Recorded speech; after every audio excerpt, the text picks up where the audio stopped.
Hi, my name's Trevor. In my job as a physiotherapist, I regularly see problems and people with lower back pain, neck pain and shoulder pain as three common examples. Now, spending a lot of time in an office can really contribute to these types of problems. So although you might get 30 minutes of exercise a day, actually adding in things throughout the day where you get up and out of your chair can really help. Maybe take your next meeting down at the park, or just get up out of your chair and take your phone calls while standing, as examples. A couple of things you can really do to help.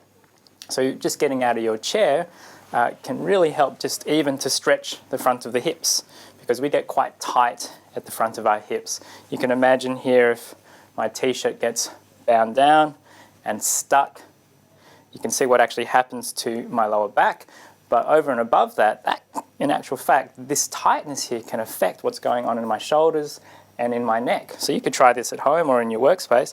Just grab your shirt, it's the tight hip flexor on my left side, and if I go to lift my right shoulder, that actually restricts there. So this is very much like the connective tissue in our bodies. If we spend enough time in poor postures, like sitting, that will get very tight and actually can affect your opposite shoulder, your same side shoulder, and actually affect your neck. So it's not too dissimilar from a tight t-shirt.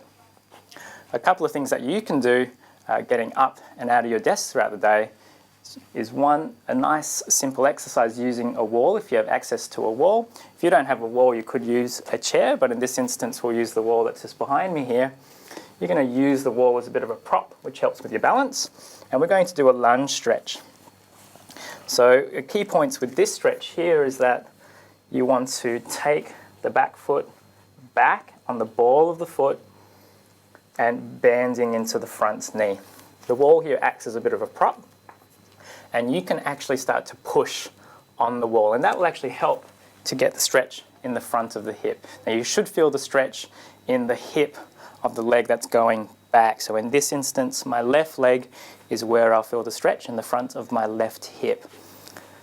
Key things to avoid are this dipping into the lumbar spine. So watch that you're not curving through here, which can actually really put a lot of pressure on the facet joints in the lumbar spine, and we don't want that to happen. So here, hands against the wall. To avoid the hinging in the lower back, I want you to tuck the hips under. So keep a neutral or straight spine, hands on the wall about shoulder height and shoulder width apart.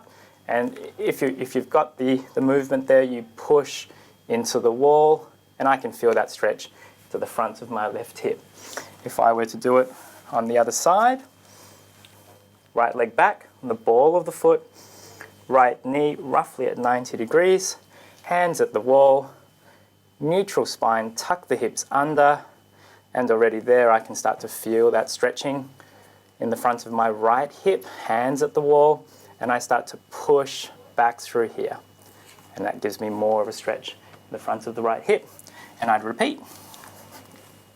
So roughly this pace, up,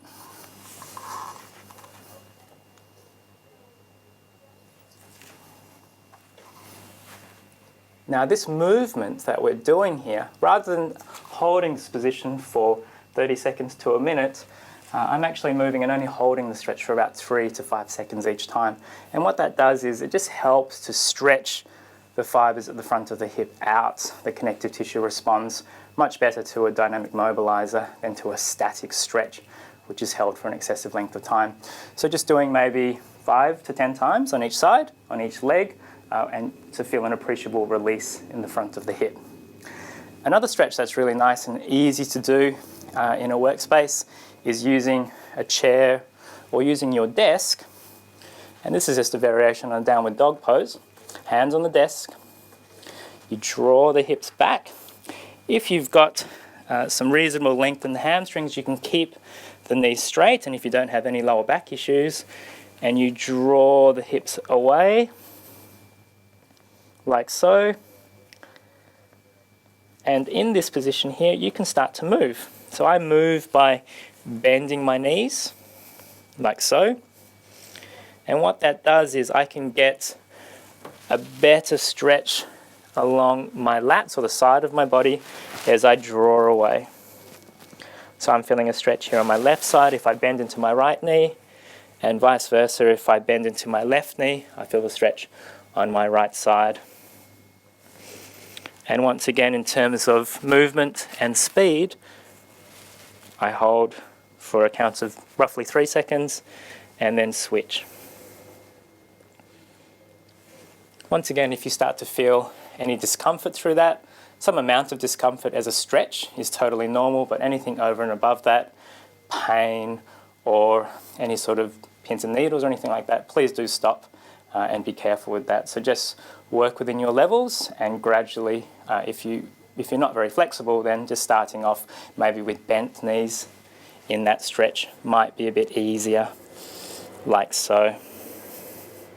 And then slowly trying to straighten the legs out.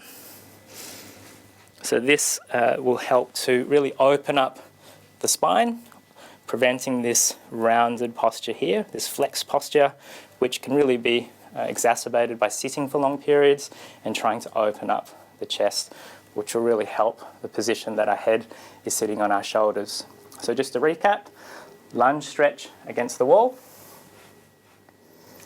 and thoracic stretch and hamstring stretch using your desk or using your chair, which is a little bit easier.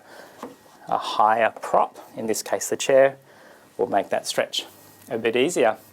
So try that throughout your workday just to get a bit of movement and a bit of activity over and above going out to a gym if you don't have the time. If you liked the tips today, please follow the websites listed below. Thanks for watching.